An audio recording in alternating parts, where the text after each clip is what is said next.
காலையில் எழுந்திரிச்ச உடனே இந்த கருப்பட்டியோட ஒரே அக்கப்புறா போச்சு. இது கருப்பட்டியா இல்லை கல்லணை தெரியல. என்ன அடி அடித்தாலும் உடையவும் மாட்டேங்கி, கத்தியை வச்சு சீவினாலும் சீவவும் மாட்டேங்கி. சரி, இதுக்கு மேலே இந்த வெப்பன்ஸ்லாம் ஒர்க் அவுட் ஆகுதுன்னு சொல்லிட்டு ஓரம் கட்டிட்டு அப்படியே ஒரு சின்ன கிணத்துல தண்ணியை ஊற்றி கருப்பட்டியை மூடி வச்சாச்சு.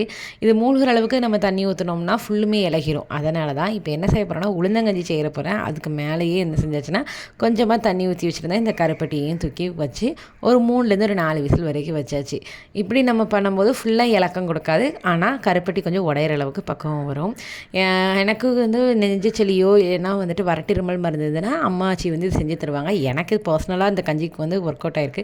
ஸோ ஹஸ்பண்ட்காக தான் செஞ்சிட்ருந்தேன். தேவையான அளவுக்கு கருப்பட்டியை எடுத்து அதை கொஞ்சமாக இலக்கி அதை ஃபில்டர் பண்ணிக்கிறவங்க தான். எனக்கு தூசி ஏதாவது இருக்கும்ல.